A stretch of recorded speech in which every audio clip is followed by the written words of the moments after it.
Good evening all of you. देखिए, हमने आपको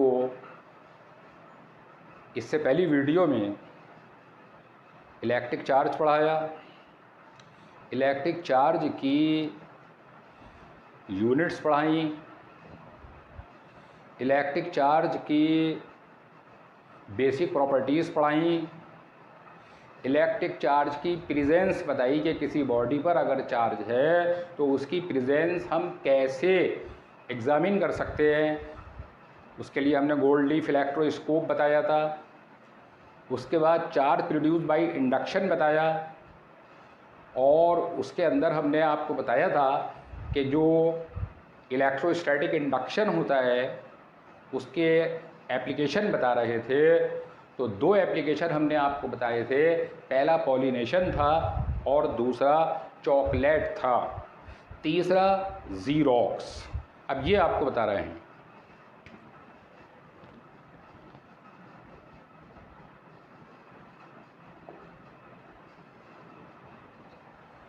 देखिए, ज़ीरॉक्स का मतलब होता है फोटोस्टेट मशीन। अब फोटोस्टेट मशीन में क्या होता है, देखिए, फोटोस्टेट मशीन में कार्ट्रीज होती हैं और उसमें हम एक ब्लैक पाउडर यूज़ करते हैं। ब्लैक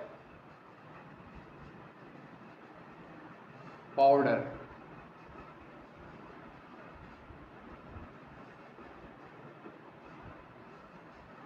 ब्लैक पाउडर यूज़ करते हैं।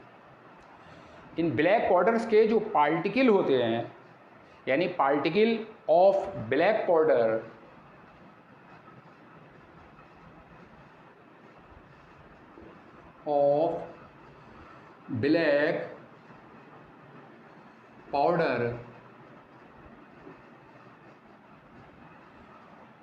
ये क्या कहलाते हैं? Toner, are known as toner.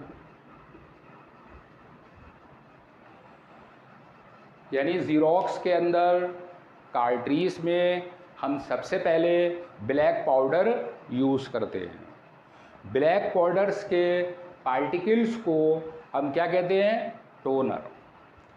अब क्या होता है कि इस मशीन के अंदर वेरी टाइनी कैरियर बीड, यानी बहुत छोटी छोटी बीड होती हैं, carrier bead, tiny carrier beads. अब देखिए, ये बीड्स क्या होते हैं? बीड्स एक तरह के माला के दाने होते हैं। जैसे माला होती है, उसके अंदर दाने होते हैं और बीच के अंदर होल होता है, उसके अंदर हम धागा पहनाते हैं। तो ये टाइनी कैरियर बीड्स होती हैं। अब क्या होता है कि ये कैरियर बीड्स जो होती हैं, इनको नेगेटिव चार्ज दिया जाता है। इलेक्ट्रोस्टैटिक इंडक्शन की वजह से ये टोनर बीट पर अट्रैक्ट हो जाते हैं, यानी toner are attracted on the beads due to electrostatic attraction. तो यहाँ इंडक्शन हुआ। अब क्या होता है कि ये कैरियर बीड्स जो होती हैं, जिस डॉक्यूमेंट की हम फोटो स्टेट करते हैं, तो ये कैरियर बीड उसके नीचे चलती हैं और उस राइटिंग को रीड कर लेती हैं और इनकी इमेज टोनर में आ जाती है। उसके नीचे क्या होता है? रोलर होते हैं। अब ये negative charged toner are attracted by roller से अट्रैक्ट हो जाते हैं और पॉजिटिव चार्ज इमेज एक ब्लैंक पेपर के ऊपर आ जाती है और इस तरह से क्या होता है? ये इंडक्शन का प्रोसेस है। इसका मतलब क्या हुआ कि जो ज़ीरॉक्स है वो it is based on electrostatic induction. इसी तरह से chocolate process based on electrostatic induction. Pollination is based on electrostatic induction. अब देखिए उसके बाद अब मैं आपको बताने जा रहा हूं relativistic charge.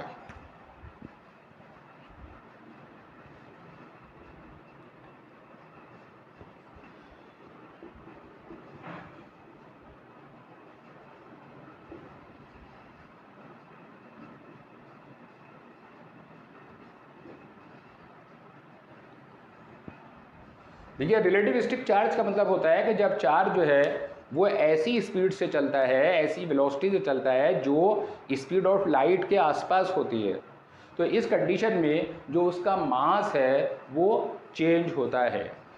Relativistic charge is equal to Q by M. Q by M क्या है? That is dynamic mass. m is equal to m naught upon under root 1 minus v square upon c square. So this is q under root 1 minus v square upon c square upon m naught.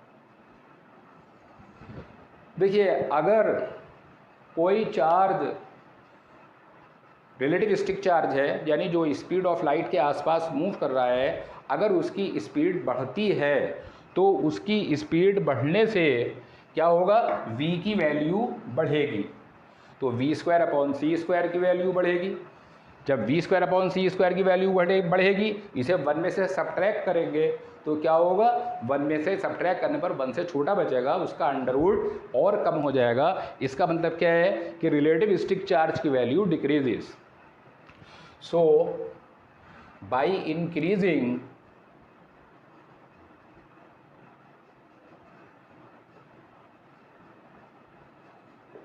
the speed of relativistic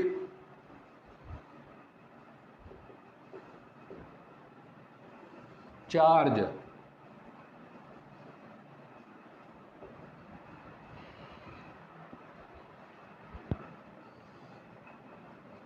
then the value of specific charge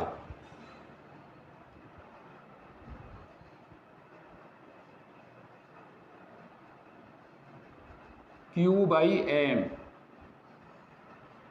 decreases।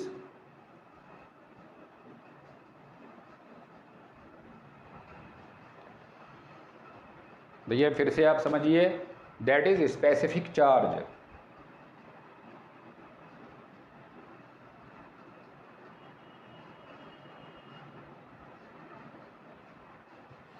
Specific charge is equal to Q by M. Q by M की value M naught upon under root 1 minus V square upon C square. ये factor ऊपर पहुंच जाता है तो Q under root 1 minus V square upon C square upon M naught. इसका मतलब क्या है कि अगर रिलेटिविस्टिक चार्ज की स्पीड बढ़ती है तो स्पीड बढ़ने से ये फैक्टर बढ़ेगा और जिसे 1 में से सब्ट्रैक्ट करेंगे तो छोटा होगा। अल्टीमेटली स्पेसिफिक चार्ज की वैल्यू क्या होगी? डिक्रीज। ये क्वेश्चन कंपटीशन में पूछा जा चुका है। अब देखिए मैं कुछ क्वेश्चंस हैं जो आपके सामने रख रहा हूँ। ये क्वेश्चन आपके सामने हैं, इनकी चाहें तो आप फोटो ले सकते हैं। अब देखिए इनके मैं आपको कंसेप्ट बता रहा हूँ। देखिए पहला क्वेश्चन है कि if a body has negative charge then it. देखिए मैंने आपको बताया था कि अगर किसी बॉडी पर नेगेटिव चार्ज है तो नेगेटिव चार्ज का मतलब क्या होता है कि नेगेटिव चार्ज का मतलब होता है कि उस पर इलेक्ट्रॉन का एक्सिस है, यानी उसने इलेक्ट्रॉन गेन किए हैं। तो अगर किसी बॉडी पर नेगेटिव चार्ज है तो नेगेटिव चार्ज का मतलब होता है एक्सिस ऑफ इलेक्ट्रॉन। अब इसमें 4 ऑप्शन देगा वो, सही आंसर क्या है? Excess of electron. देखिए दूसरा क्वेश्चन है कि sure check for presence of electric charge. Electric charge की प्रेजेंस के लिए श्योर टेस्ट क्या होता है? रिपल्शन। कल मैंने आपको गोल्ड लीफ इलेक्ट्रोस्कोप में बताया था इससे पहले की वीडियो में। अब देखिए उसके बाद तीसरा क्वेश्चन है कि एक सॉलिड स्फीयर है और एक हॉलो स्फीयर है, both are conducting and having the same radius. यानी हमारे पास एक सॉलिड स्फीयर है, एक हॉलो स्फीयर है, दोनों के रेडियस सेम हैं और दोनों काहे के हैं, कंडक्टिंग मटेरियल के हैं।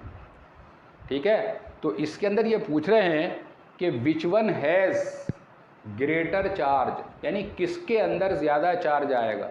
देखिए अगर कोई बॉडी कंडक्टिंग मटेरियल की है और उसको चार्ज दिया जाए तो चार्ज हमेशा उसके आउटर सरफेस पर फैलता है। अब अगर सॉलिड स्फीयर है तो उसके भी आउटर सरफेस पर फैलेगा और अगर हॉलो स्फीयर है तो उसके भी आउटर सरफेस पर फैलेगा। इसका मतलब क्या हुआ कि दोनों बॉडीज़ के अंदर चार्ज का अमाउंट सेम होगा।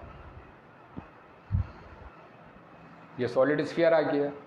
अब देखिए अगला क्वेश्चन ये है जो कंपटीशन वगैरह में काफ़ी बार पूछा गया है।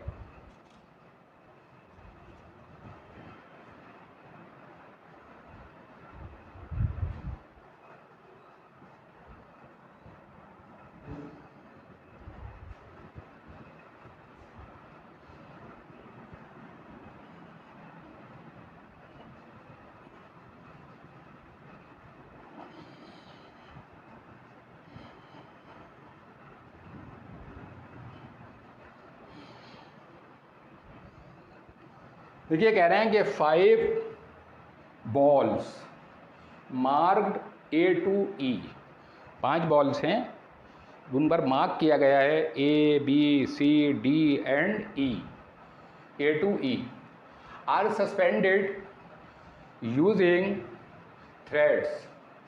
The pair BC and DE show repulsion.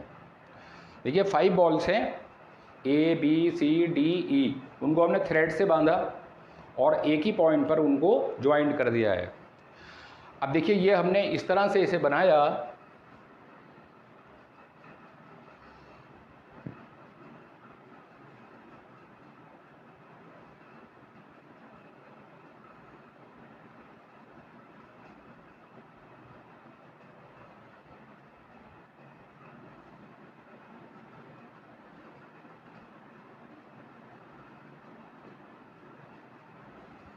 अब देखिए हम ये 4 बॉल तो हमारे पास ये हैं,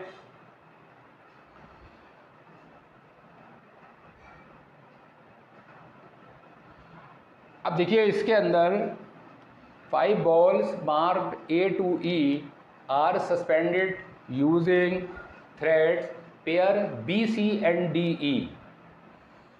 BC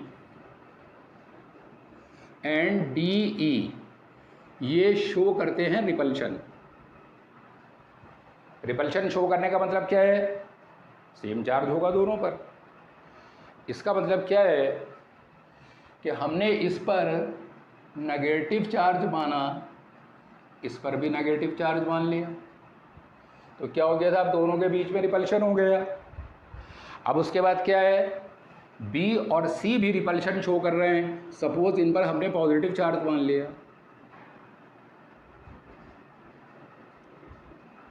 तो ये भी रिपल्शन शो कर रहे हैं। अब उसके बाद ये कहते हैं BC and DE shows repulsion while AB, CE and AE shows attraction। अब देखिए A को हमने यहाँ रखा,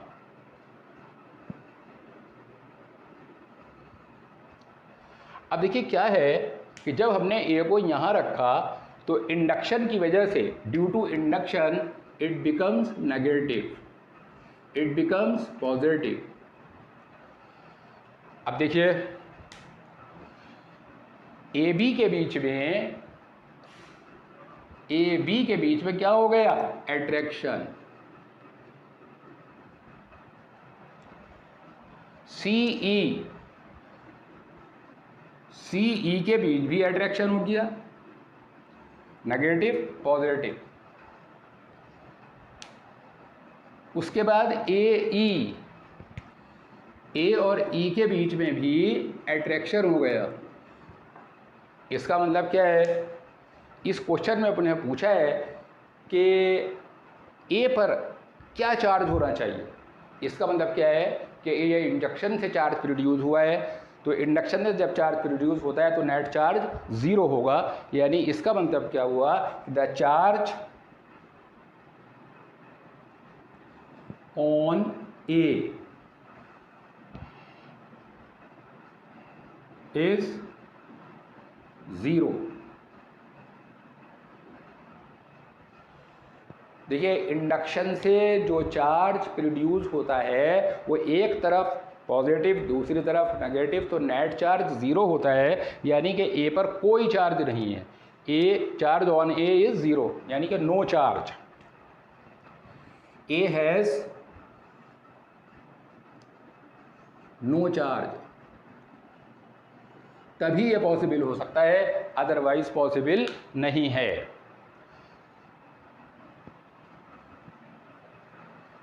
अब देखिए, एक क्वेश्चन हमारे पास ये है कि what is the amount of charge possessed by 1 kg of electron. देखिए, इलेक्ट्रॉन का mass electron m(e) is equal to 9.1 into 10⁻⁻31 kg। हमने आपको बताया था कि इलेक्ट्रॉन पर जो चार्ज होता है वो नेगेटिव 1.6 10⁻⁻19 होता है। It is the smallest negative charge in nature. Charge on electron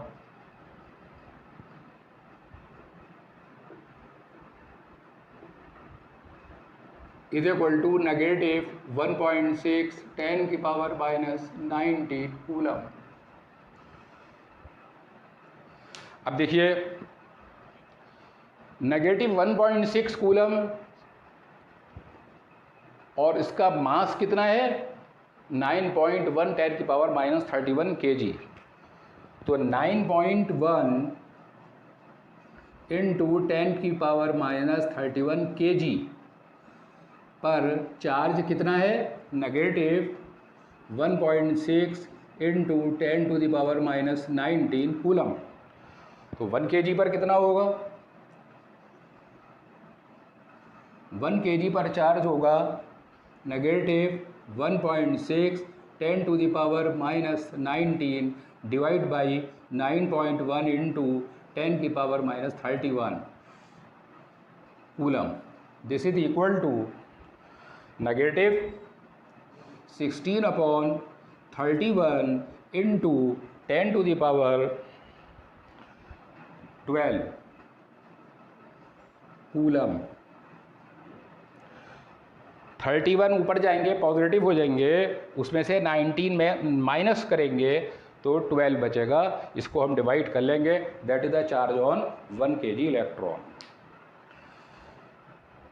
देखिए, अभी आपका स्टार्टिंग है, इसलिए अभी हम थोड़े लो लेवल के ही क्वेश्चन करा रहे हैं। ये चैप्टर पूरा हो जाए तो फिर हम और हाई फाई लेवल के क्वेश्चन भी शुरू करेंगे।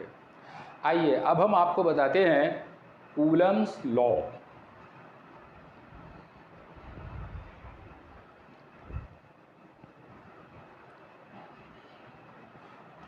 यह क्वेश्चन आप चाहें तो इनकी फ़ोटो ले सकते हैं।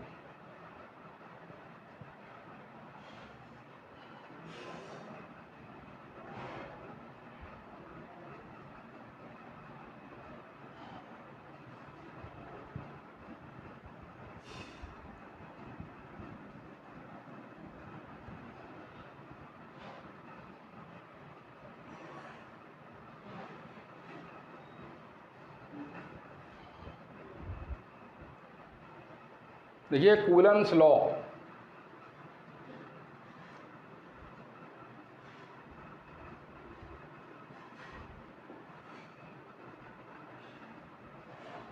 ये कूलम्स लॉ क्या कहता है कि अगर दो charged particle, if two charge particle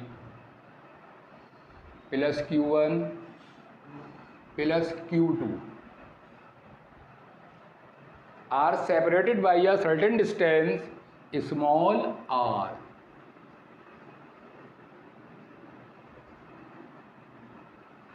और ये चार्जेस कहाँ हैं? एयर में। तो जब दो चार्ज पार्टिकल एयर में सर्टेन डिस्टेंस पर, किसी भी डिस्टेंस पर रखे जाते हैं तो उनके बीच में एक फोर्स लगता है। It depends upon the nature of the charge. अगर दोनों चार्ज सेम हैं, सपोज पॉजिटिव पॉजिटिव हैं, तो फोर्स की नेचर कैसी होगी? रिपल्सिव। सपोज दोनों चार्ज नेगेटिव हैं, अब भी फोर्स की नेचर क्या होगी? Repulsive.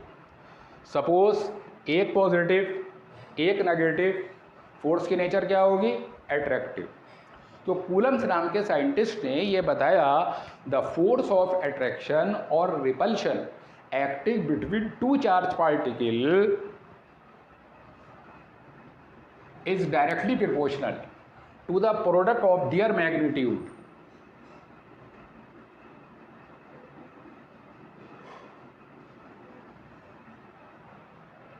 Is directly proportional to the product of their magnitude. Magnitude का मतलब होता है जिसके अंदर हम साइन को इग्नोर कर देते हैं।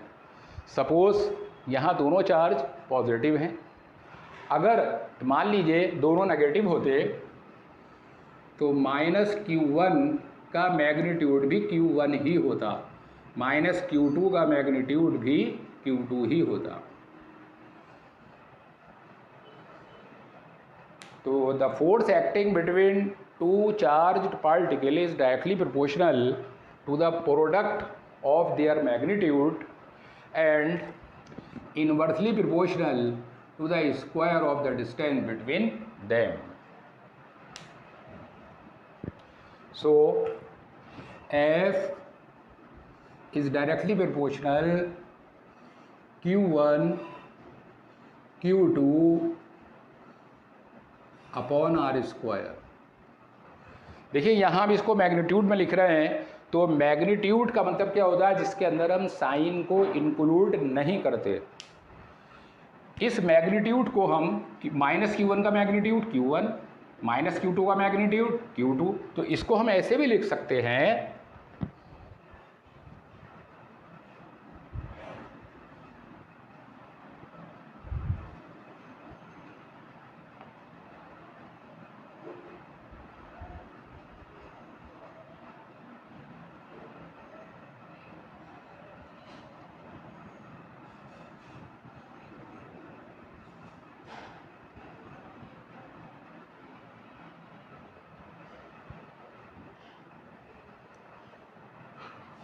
F directly proportional Q1 Q2 upon R square. Q1 Q2 का साइन हमने नहीं लिया है तो ये मैग्नीट्यूड को ही शो कर रहा है। अब देखिए जब प्रोपोर्शनलिटी के साइन को हटाते हैं तो प्रोपोर्शनलिटी के साइन को हटाकर हम एक कांस्टेंट लाते हैं। ये कांस्टेंट होता है 1/4 pi epsilon naught. This is Q1 Q2 upon R square. That is Coulomb's law.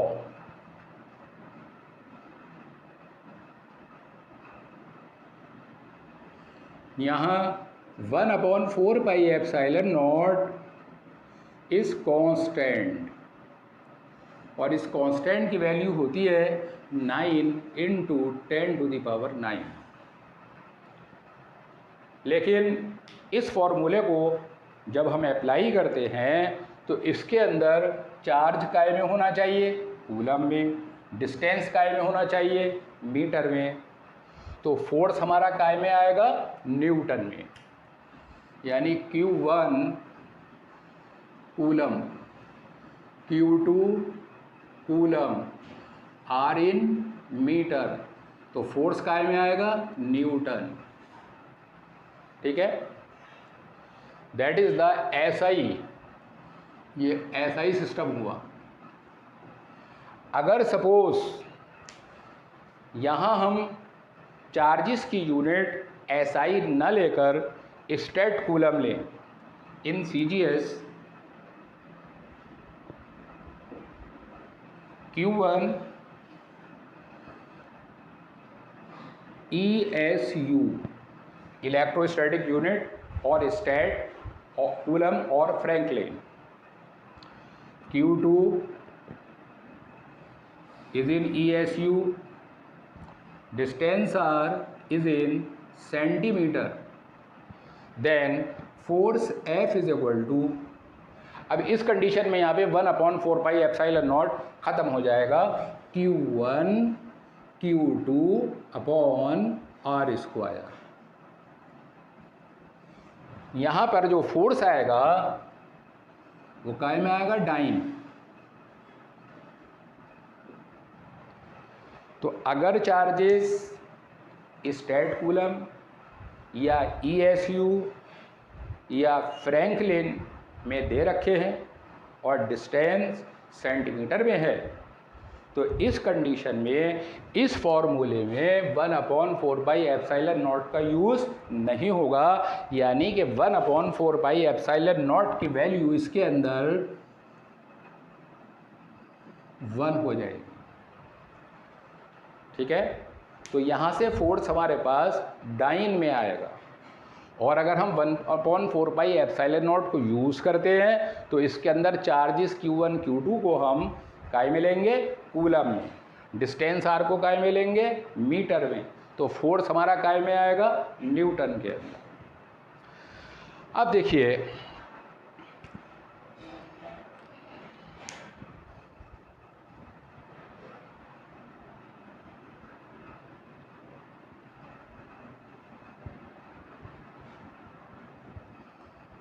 यहाँ चार्ज पार्टिकल एयर में रखे हुए थे।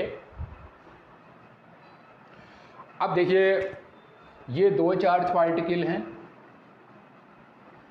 प्लस Q1 प्लस Q2, और इनके बीच में एक डाइलेक्ट्रिक मीडियम है। क्या है, डाई इलेक्ट्रिक मीडियम, जिसका डाइलेक्ट्रिक कांस्टेंट K है, सेपरेशन R है।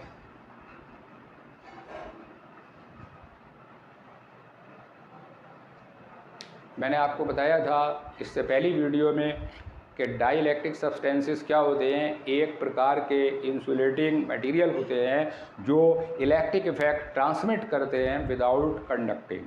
सभी डाइलेक्ट्रिक सब्सटेंसेस इंसुलेटर होते हैं, लेकिन सभी इंसुलेटर को हम डाइलेक्ट्रिक सब्सटेंस नहीं कह सकते, इनकी और डिटेल अभी आगे आनी है। तो इस कंडीशन में फोर्स क्या होगा, F air is equal to 1/4 pi epsilon naught K Q1 Q2 upon R square. अब देखिए इस 1/K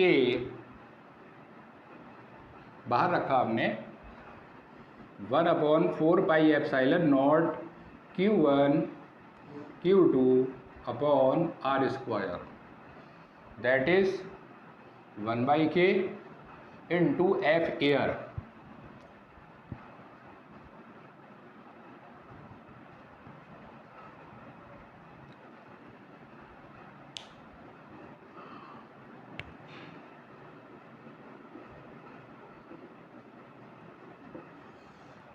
तो देखिए जब हम 2 चार्ज पार्टिकल के बीच में कोई डाइलेक्ट्रिक मीडियम डालते हैं तो फोर्स क्या हो जाएगा, F medium is equal to 1/4 pi epsilon naught K Q1 Q2 upon R square.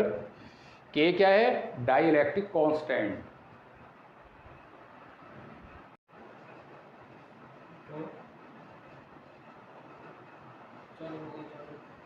बोलो,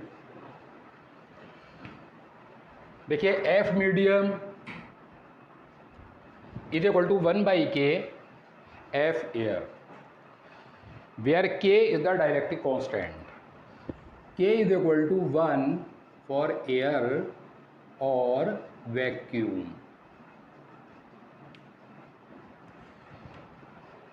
K की सबसे ज़्यादा वैल्यू वाटर के लिए होती है, K is equal to 81 for water, यानी डाइलेक्ट्रिक कांस्टेंट की वैल्यू एयर या वैक्यूम के लिए 1 होती है, बाकी इसके अलावा हर मीडियम के लिए 1 से ज़्यादा होती है, और सबसे ज़्यादा वाटर के लिए होती है। वाटर के लिए यह वैल्यू 81 होती है। अब देखिए, अगर हम इसे यहाँ देखें,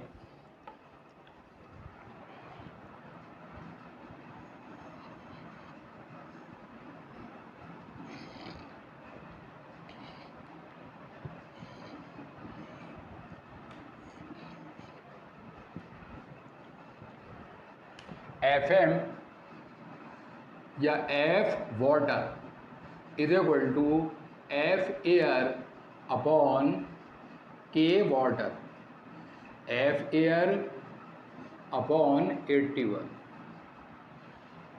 इसका मतलब क्या है कि अगर 2 चार्ज पार्टिकल एयर में रखे हैं तो उनके बीच में फोर्स स्ट्रॉन्ग होगा। उन्हीं चार्ज पार्टिकल के बीच में विदाउट चेंजिंग देयर सेपरेशन अगर हम वाटर इंट्रोड्यूस कर दें तो फोर्स एयर का 1/81 टाइम हो जाएगा, यानी फोर्स बिकम वेरी वीक। यही रीज़न है कि जब किसी इलेक्ट्रोलाइट को वाटर में डालते हैं, डिसॉल्व करते हैं, it get dissociate into there ions. क्या होता है? इलेक्ट्रोलाइट क्या होता है? ऐसे कंपाउंड जो इलेक्ट्रोवैलेंसी से बनते हैं वो इलेक्ट्रोलाइट कहलाते हैं, और ये इलेक्ट्रोलाइट जब वाटर में डिसॉल्व किया जाता है it get dissociate into their ion due to largest value of dielectric constant K 81। K is equal to 81 for water. इसी वजह से वाटर को एक अच्छा सॉल्वेंट माना जाता है। अब देखिए, अगर हम देखें, सल्फ्यूरिक एसिड है H2SO4, ये हाइड्रोजन आयन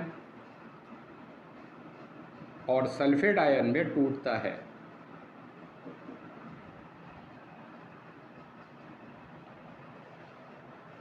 तो अगर कॉन्सनट्रेट सल्फ्यूरिक एसिड लें तो उसके अंदर ये डिसोसिएशन कम होता है, लेकिन अगर हम डाइल्यूट लें, वाटर की क्वांटिटी बढ़ा दें, तो डिग्री ऑफ डिसोसिएशन बढ़ जाता है। यानी कि सल्फ्यूरिक एसिड हाइड्रोजन और सल्फेट आयन में ज़्यादा डिसोसिएट होगा। यही वजह है कि जो हमारा इन्वर्टर की बैटरी होती है, इन्वर्टर की बैटरी में हम सल्फ्यूरिक एसिड यूज़ करते हैं और उसमें टाइम टू टाइम वाटर डालते रहते हैं।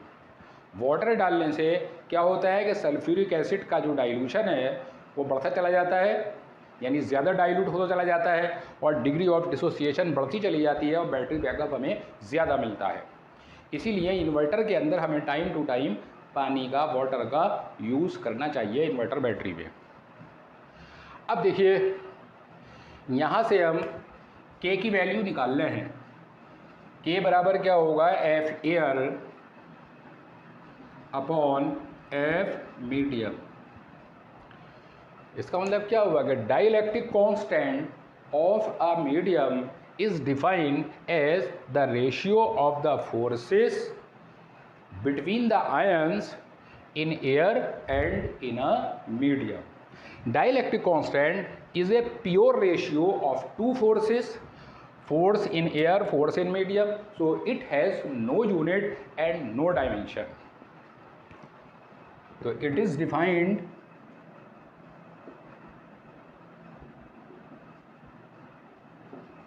as the ratio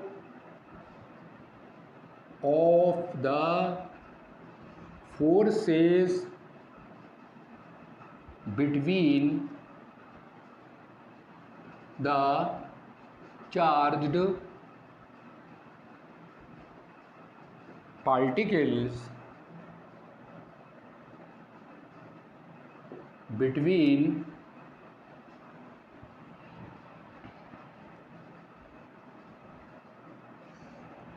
It is defined as the ratio of the forces between the charged particles in air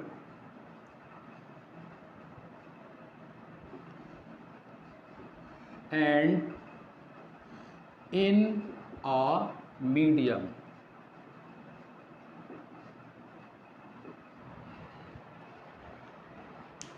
Dielectric constant is a pure ratio of two forces, force between the charged particle in air and force between the charged particle in a medium.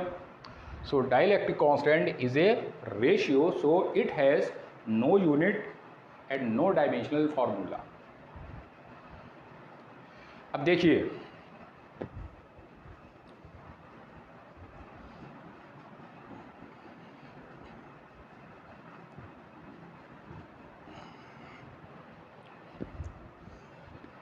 अगर हम air की बात करें तो F air is equal to 1/4πε0 Q1 Q2/r²। अगर हम medium की बात करें, F medium 1/4πε0 K Q1 Q2/r²। Here epsilon naught is the permittivity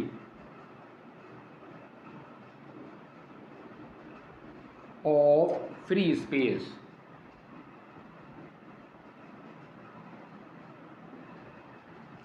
अब देखिए, एप्साइलन नॉट इंटू के, इसको हम क्या कहते हैं, epsilon, that is permittivity of medium.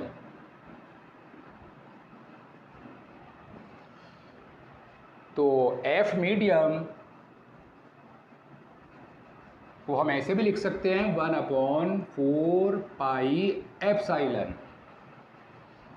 Q1 Q2/r²। अब देखिए,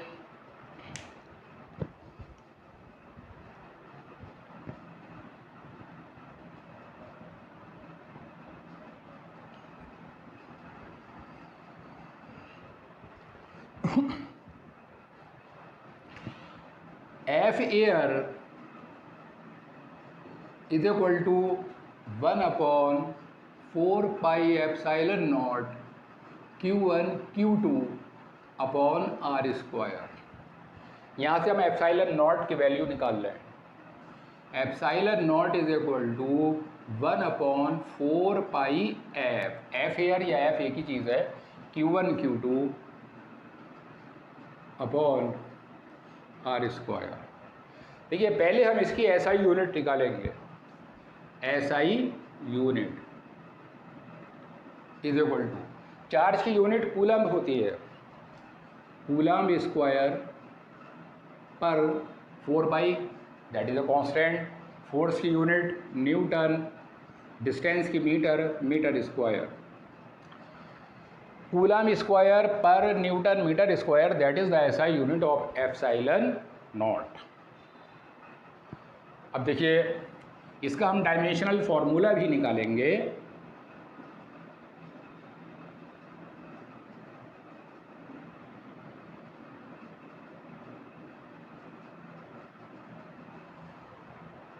coulomb Q is equal to I into T होता है। I current, T time, current electricity में पढ़ेंगे। आई का डायमेंशन ए, टाइम का T. So A square T square upon force का dimensional formula mLT-2, mLT-2, distance का L, this is L square. So m-1 L-3 T4 A2, that is the dimensional formula of epsilon not permittivity. Permittivity का मतलब क्या होता है कि जब एक चार्ज रखा जाता है, यानी दो चार्ज रखे जाते हैं, तो एक चार्ज से लाइंस ऑफ फोर्स निकलती हैं, दूसरे चार्ज पर पहुंचती हैं। अगर एक चार्ज पॉजिटिव है, दूसरा नेगेटिव है, तो वो लाइंस ऑफ फोर्स एक से दूसरे पर पहुंचती हैं। तो ये परमिटिविटी का मतलब क्या है कि वो मीडियम उन लाइंस ऑफ फोर्स को कितना परमिट कर रहा है, कितना जाने दे रहा है, यानी कितनी लाइंस ऑफ फोर्स उस मीडियम के थ्रू पहुंच रही हैं, दैट इज परमिटिविटी। तो that is the dimensional formula.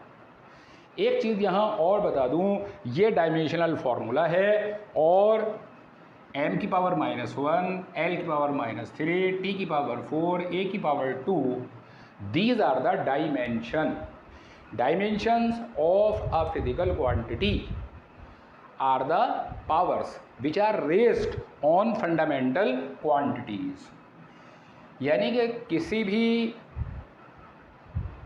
फॉर्मूले के अंदर फंडामेंटल क्वांटिटीज़ पर जो पावर रेस की जाती हैं वही डायमेंशन कहलाती हैं। यानी परमिटिविटी के अंदर मास की डायमेंशन -1, लेंथ की डायमेंशन -3, टाइम की डायमेंशन 4 और ए की डायमेंशन यानी करंट की डायमेंशन जो है वो 2 है। तो dimensions are the powers which are raised on fundamental quantities. अब देखिए, हम इस कूलम्स लॉ का वेक्टर फॉर्म आपको बताएंगे।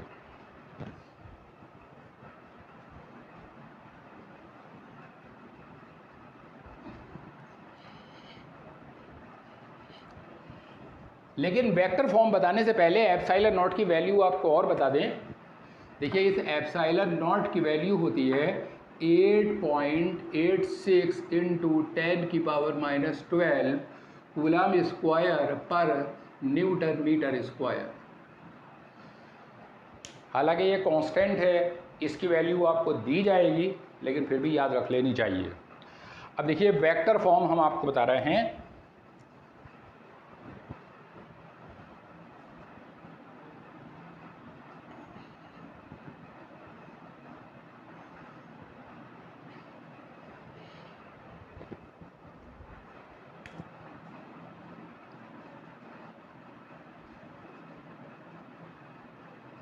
of Coulomb's law।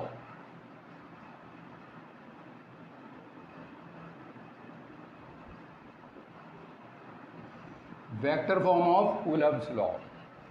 देखिए, दो चार्ज पार्टिकल हैं,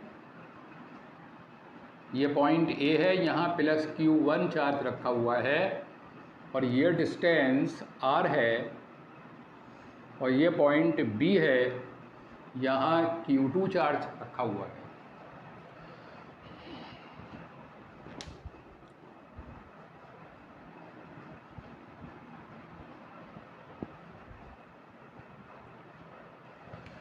अब देखिए, ये चार्ज इसको रिपेल करेगा, ये फोर्स कहलाएगी FBA, बी पर ए से लगने वाला फोर्स। सिमिलरली ये चार्ज पार्टिकल इसको रिपेल करेगा, ये फोर्स कहलाएगी FAB। Force is a vector quantity. अब देखिए, हम इन दोनों फोर्सेस की वैल्यू निकाल रहे हैं। FBA is equal to 1/4 pi epsilon naught Q1 Q2 upon AB का स्क्वायर। अब देखिए, इसको वेक्टर फॉर्म में लाने के लिए क्या करेंगे, ये फोर्स AB की डायरेक्शन में है, इसको AB कैप से मल्टीप्लाई कर देते हैं। AB कैप क्या है, AB की डायरेक्शन में यूनिट वेक्टर।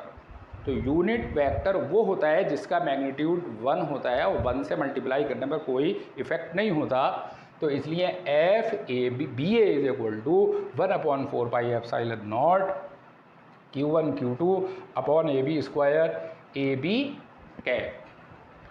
सिमिलरली अगर हम FAB निकालें, 1/4 pi epsilon naught Q1 Q2 upon A B square, ये तो ऐसे ही रहेगा। अब देखिए ये फोर्स इस डायरेक्शन में है, यहां हम लिखेंगे बी ए कैप। अब देखिए बी ए कैप को हम लिख सकते हैं minus time of A B cap. So F A B is equal to 1 upon 4 pi epsilon naught Q1 Q2 upon A B square, B A cap minus A B cap. So F A B vector is equal to minus this is F B A. अब देखिए यहां हम एक बात देख रहे हैं कि ये दोनों फोर्सेस मैग्नीट्यूड में सेम हैं, यानी एफ बी ए का magnitude is equal to F A B का मैग्नीट्यूड।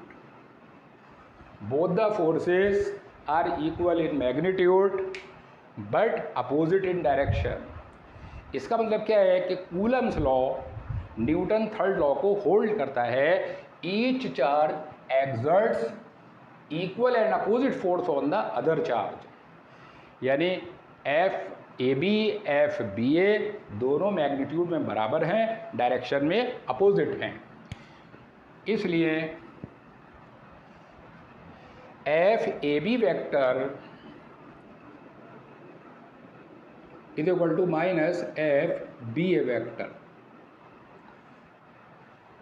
दोनों फोर्सेस मैग्नीट्यूड में बराबर हैं, डायरेक्शन में अपोजिट हैं।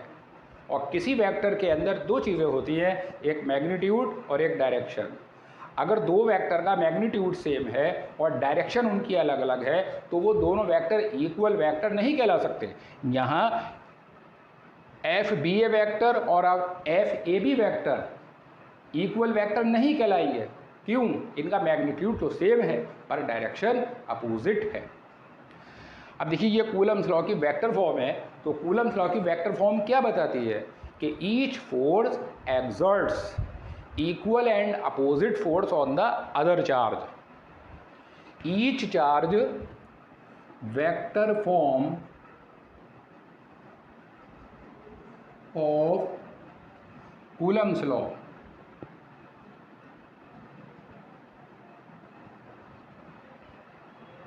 states that each charge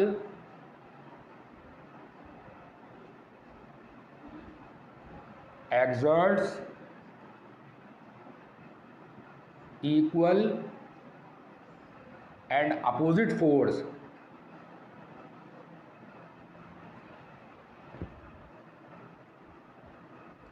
on the other charge।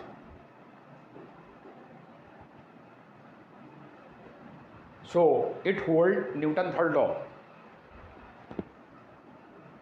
it holds Newton third law।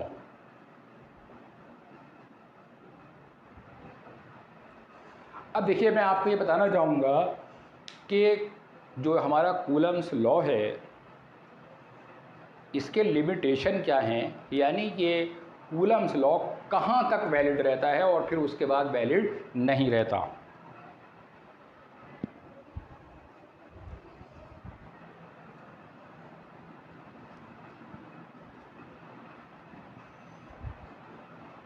Limitation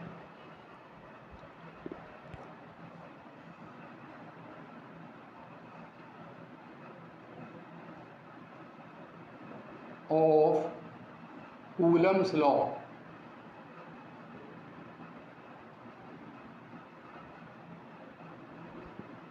देखिए कूलम्स लॉ के 3 लिमिटेशन हैं।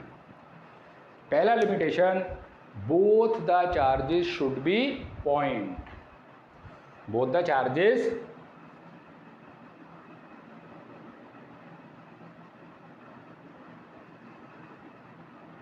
शुड बी पॉइंट, यानी दोनों चार्जेस कैसे होने चाहिए, पॉइंट होने चाहिए। सपोज अगर मान लो हम 2 फुटबॉल ले लें, उनके ऊपर चार्ज दें, उनके बीच में फोर्स तो लगेगा, लेकिन कूलम्स लॉ के होल्ड होने की गारंटी खत्म हो जाएगी। Second limitation, both the charges should be stationary. Both the charges should be stationary. दोनों चार्जेस स्टेशनरी होने चाहिए। सपोज 2 चार्जेस मूव कर रहे हैं, उनके बीच में फोर्स तो लगेगा, लेकिन कूलम्स लॉ के होल्ड होने की गारंटी खत्म हो जाएगी। इसलिए ये फॉर्मूला तभी वैलिड होगा जब दोनों चार्ज कैसे होने चाहिए, स्टेशनरी होने चाहिए। Third,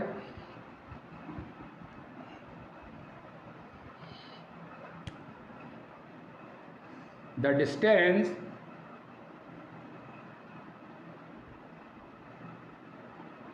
between the charges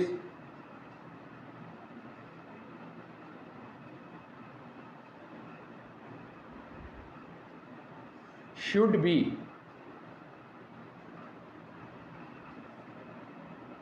greater than 10 to the power minus 15 metre.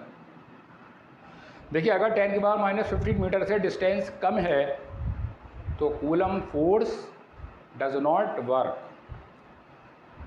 यही वजह है कि न्यूक्लियस के अंदर प्रोटॉन और न्यूट्रॉन रहते हैं। न्यूट्रॉन पर कोई चार्ज नहीं होता, प्रोटॉन पर पॉजिटिव चार्ज होता है। तो प्रोटॉन प्रोटॉन के बीच में फोर्स ऑफ रिपल्शन बहुत ज़्यादा स्ट्रॉन्ग हो जाता अगर ये कूलम लॉ 10 की पावर माइनस 15 मीटर से छोटे डिस्टेंस के लिए वैलिड होते। चूँकि न्यूक्लियस के अंदर प्रोटॉन प्रोटॉन के बीच का डिस्टेंस 10 की पावर माइनस 15 मीटर से छोटा होता है, इसलिए coulomb force does not work. Nucleus के अंदर दूसरे टाइप के फोर्स काम करते हैं जिनको हम कहते हैं न्यूक्लियर फोर्सेस, जो प्रोटॉन प्रोटॉन के बीच भी काम करते हैं, प्रोटॉन न्यूट्रॉन के बीच भी काम करते हैं, न्यूट्रॉन न्यूट्रॉन के बीच भी काम करते हैं। यानी कि these forces does not depend upon the charge, ये चार्ज इंडिपेंडेंट फोर्सेस होते हैं।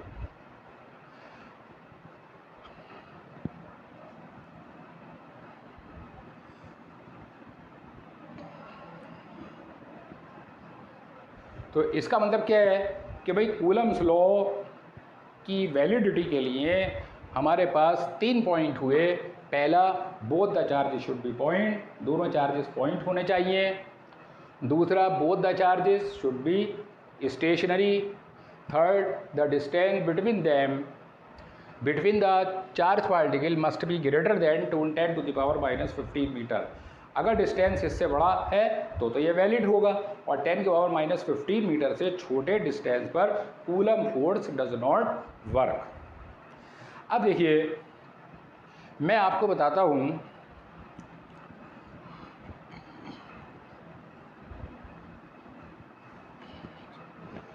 देखिए अगर किसी जगह, देखिए कूलम लॉ के अंदर बेसिकली क्या है, कई सारे फोर्सेस होंगे, हमें उनका रिजल्टेंट फोर्स निकालना होगा। तो पहले हमें ये देखना है कि रिजल्टेंट फोर्स हम कैसे निकालेंगे। सपोज अगर किसी जगह 2 फोर्स काम कर रहे हैं, एक फोर्स P है, एक फोर्स Q है, और उनके बीच का एंगल अल्फा है। तो इन 2 फोर्सेस का जो रिजल्टेंट होगा यानी नेट फोर्स, और मान लो ये रिजल्टेंट जो है P के साथ में थीटा एंगल बनाता है, तो इसको हम लॉ ऑफ पैरेललोग्राम से निकाल सकते हैं। This is law of parallelogram.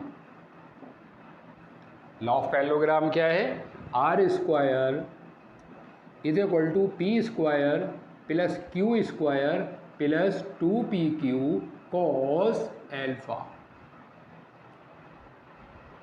P और Q 2 फोर्सेस हैं, एल्फा उनके बीच का एंगल है। अब देखिए इसके अंदर हम रिजल्टेंट की डायरेक्शन भी निकाल सकते हैं। डायरेक्शन का मतलब होता है कि रिजल्टेंट कितना एंगल बना रहा है। That is tan theta. Tan theta is equal to Q sine alpha upon P plus Q cos alpha. तो अगर किसी जगह दो फोर्सेस काम कर रहे हैं और वो दोनों फोर्सेस एक दूसरे के साथ में एल्फा एंगल बना रहे हैं तो उनका रिजल्टेंट हम लॉ ऑफ पैरेललोग्राम से फाइंड आउट कर सकते हैं। R square is equal to P square plus Q square plus 2pq cos alpha and tan theta जो कि डायरेक्शन शो करेगा, tan theta is equal to Q sine alpha upon P plus Q cos alpha. अब देखिए, अगर मान लीजिए दो से ज़्यादा फोर्स हैं,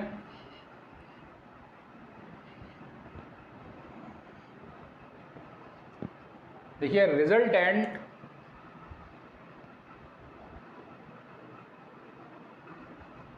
of more than two forces,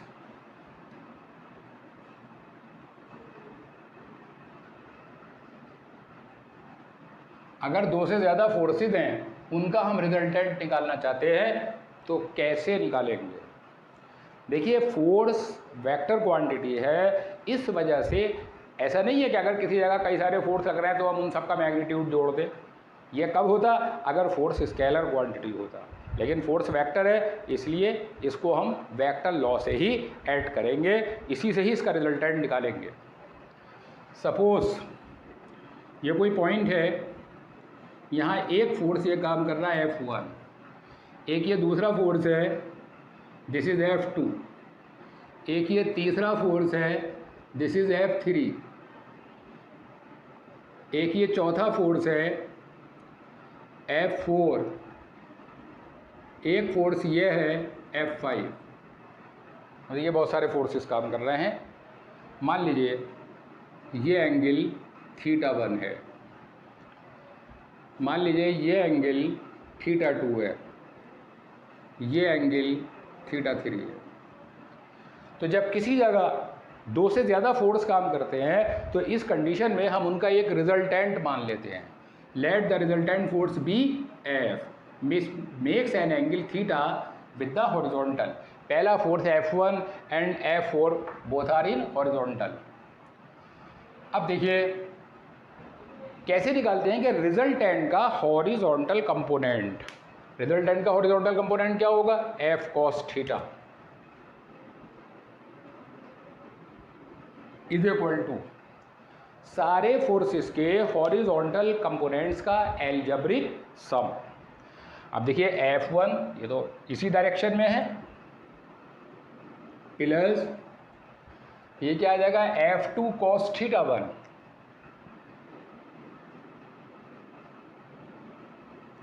देखिए जिधर एंगल दिया जाता है उधर कॉज लाते हैं और उसकी वर्टिकल डायरेक्शन में साइन लाते हैं।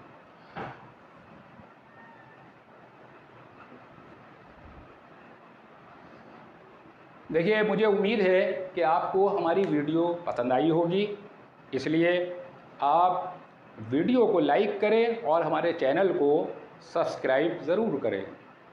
आगे भी आपको लगातार वीडियो मिलती रहेगी और न्यूमेरिकल, ऑब्जेक्टिव, कंसेप्ट सब कुछ आपको इसमें प्रोवाइड किया जाएगा। नेक्स्ट वीडियो में हम इससे आगे बताएंगे।